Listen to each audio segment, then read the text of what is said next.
तो अमेरिकी राष्ट्रपति डोनाल्ड ट्रंप ने रूस से तेल खरीदने को लेकर जुर्माने के तौर पर भारत पर जिस एक्स्ट्रा टैरिफ का ऐलान किया था, उसका ऑफिशियल नोटिफिकेशन जारी हो चुका है और इसके बाद अमेरिका निर्यात होने वाले करीब 66% सामानों पर करीब 50% टैरिफ एक तरीके से प्रभावी हो जाएगा।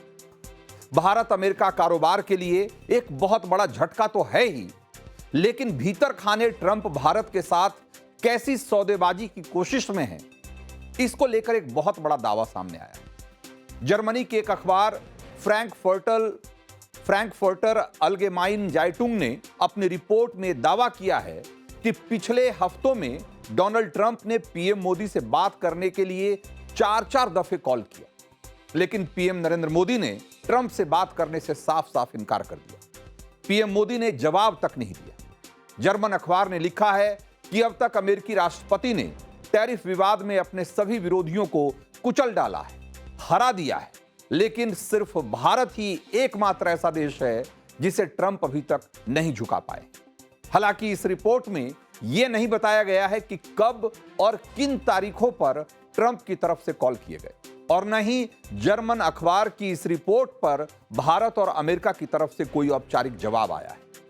इससे पहले विदेश मंत्री एस जयशंकर ने लोकसभा में बताया था कि मोदी और ट्रंप के बीच 22 अप्रैल को बात हुई थी, जब ट्रंप ने पहलगाम हमले पर शोक जताने के लिए कॉल किया, और इसके बाद सीधे 17 जून 2025 को दोनों देशों के बीच बातचीत हुई, दोनों नेताओं के बीच बात हुई, जब ट्रंप कनाडा से G7 सम्मेलन से लौट आए थे और जो पूर्व निर्धारित कार्यक्रम था बल्कि उससे पहले लौट आए थे, और उस दौरान ट्रंप ने मोदी को कनाडा से इंडिया वापसी के दौरान अमेरिका आने का न्योता दिया था, जिसे मोदी ने ठुकरा दिया था। 17 जून को हुई वही कॉल लगभग 35 मिनट की थी, जिसमें मोदी ने ट्रंप को स्पष्ट बता दिया था कि भारत ने सीज फायर के विषय पर अमेरिका की कोई मध्यस्थता स्वीकार नहीं की और सभी बातचीत सीधे सीधे भारतीय और पाकिस्तानी मिलिट्री चैनलों के जरिए हुई।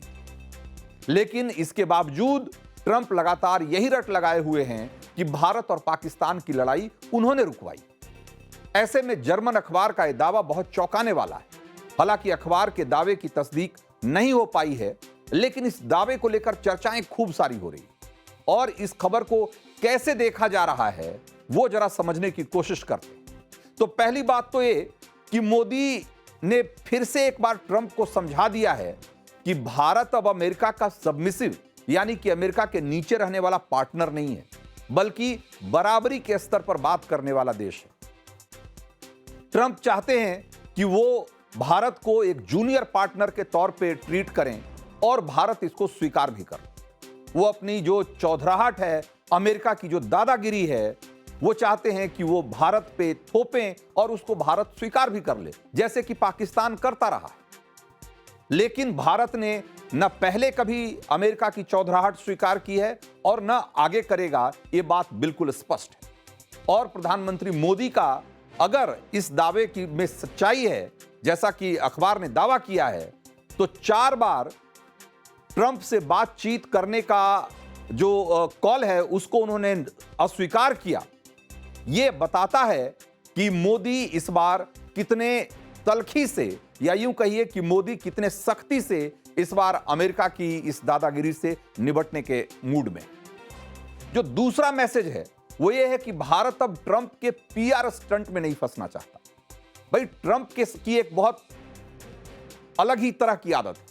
वो हर मसले को सेंसेशनल बनाकर उसको एक तरीके से इस तरीके से पेश करते हैं कि वो चाहते हैं कि दुनिया के ज्यादातर देश उसमें फंस कर रह जाए, और इस चक्कर में वो दुनिया के बहुत सारे, आपने देखा होगा कि जो राष्ट्राध्यक्ष हैं उनके साथ उनकी जो बातचीत होती है, कई बार जो निजी बातचीत होनी चाहिए उसको भी वो इस तरीके से सार्वजनिक मंच पर उसे पेश करते हैं कि ऐसा लगता है कि वो सामने वाले पर दबाव बनाने के लिए, एक उस पर मनोवैज्ञानिक दबाव बनाने के लिए वो इस तरह का माहौल बनाते हैं जिसमें कि सामने वाला देश झुककर उनकी शर्तों को स्वीकार कर ले। आपने देखा होगा कि जेलेंस्की के साथ उन्होंने क्या किया।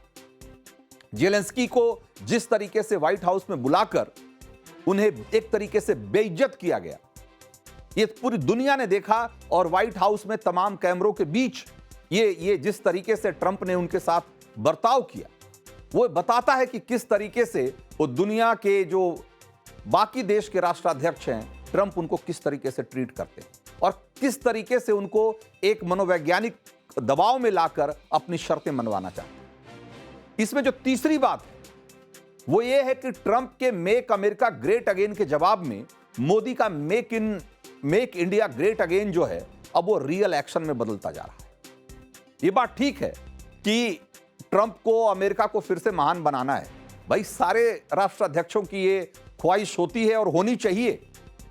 और अगर कम से कम ख्वाहिश न भी हो तो कम से कम उनका पॉलिटिकल एजेंडा तो होता ही है, तो उसमें कोई दिक्कत की बात नहीं है। लेकिन अमेरिका को ग्रेट बनाने के चक्कर में उसकी क्या कीमत चुका रहे हैं ट्रंप के सहयोगी देख पा रहे हैं। यह अलग बात है कि ट्रंप इस बात को स्वीकार नहीं करते, लेकिन उनके सहयोगी ही कहने लगे कि वैसे देश जो कि अमेरिका के एक तरीके से ट्रस्टेड पार्टनर थे और जो कि भविष्य में उसके सामने जो चुनौतियां हैं उससे लड़ने में जो उसके मजबूत सहयोगी साबित हो सकते थे, उन सब को एक एक करके ट्रंप अपनी नीतियों की वजह से उनको दूर कर रहे हैं। और जो मेक अमेरिका ग्रेट अगेन का उनका नारा है, वो ऐसा लगता है कि सिर्फ नारा बनकर रह जाए। इसमें एक बात और महत्वपूर्ण है कि जैसे उन्हें इस बात का हक है कि अमेरिका के हित में फैसले करें, उसी ढंग से भारत के प्रधानमंत्री और भारत के या दुनिया के बाकी राष्ट्राध्यक्षों के ये भी उनके अख्तियार में है कि वो अपने देश के हित में जो भी उचित हो वो फैसला करे। और भारत ये बात बहुत ही क्लियर कट शब्दों में अमेरिका को बताना चाहता है।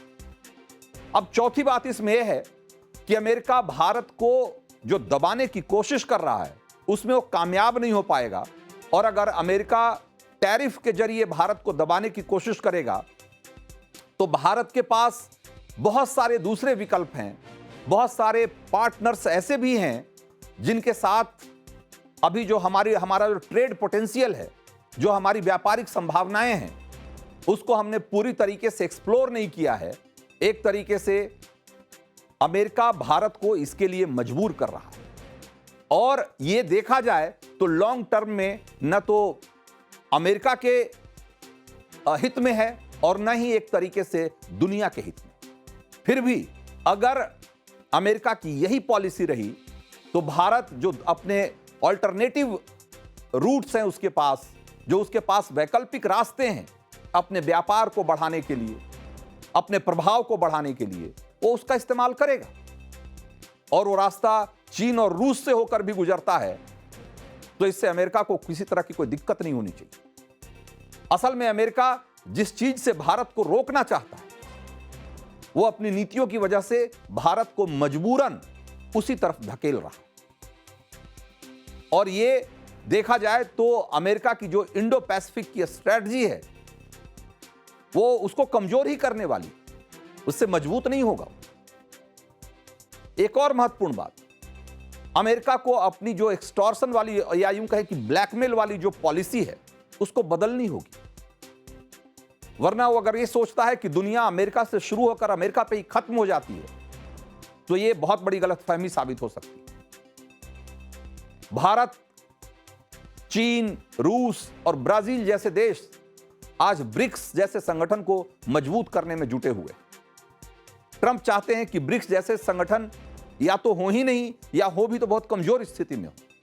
लेकिन ट्रंप की पॉलिसी ऐसी है कि दुनिया के सारे देश, यहां तक कि यूरोप के देश भी अब ये समझने लगे हैं कि अमेरिका के भरोसे रहकर वो एक सुरक्षित अपने व्यापार और अपनी सुरक्षा के लिए वो एक भरोसेमंद जो है पार्टनर नहीं पा सकते।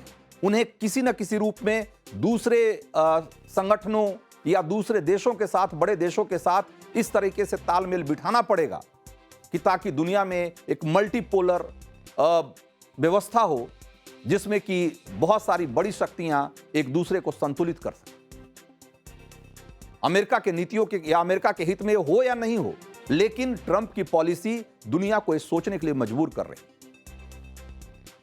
एक और महत्वपूर्ण बात इसमें यह है कि भारत अपनी विदेश नीति और आर्थिक फैसलों में स्वतंत्र है और अमेरिका चाहे जितना भी दबाव डाले, वो भारत को मजबूर नहीं कर सकता है कि उसकी शर्तों पर ही हम समझौता करें।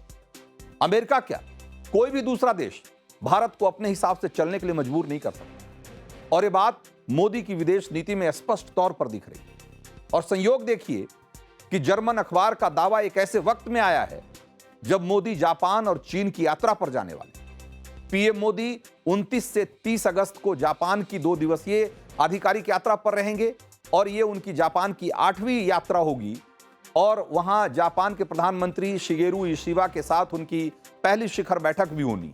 और इसके बाद प्रधानमंत्री मोदी 31 अगस्त से 1 सितंबर तक चीन की यात्रा पर रहे, जहां वो तियानजिंग में जो एससीओ की शिखर बैठक होनी है उसमें वो हिस्सा लेंगे। और अमेरिका से जो टैरिफ वाली तनातनी चल रही है उसके बीच मोदी की ये जो दोनों विदेश यात्राएं हैं वो बहुत महत्वपूर्ण मानी जा रही है। और अमेरिका को एक तरीके से एक क्लियर मैसेज भी है कि मामला कूटनीति का हो या व्यापार का हो, देश हित ही वो एक लौता पैमाना है जिस पर अंतर्राष्ट्रीय साझेदार चुने जाते रहे हैं और आगे भी चुने जाएंगे। For more of such videos, do like, share and subscribe to ET Now Swadesh.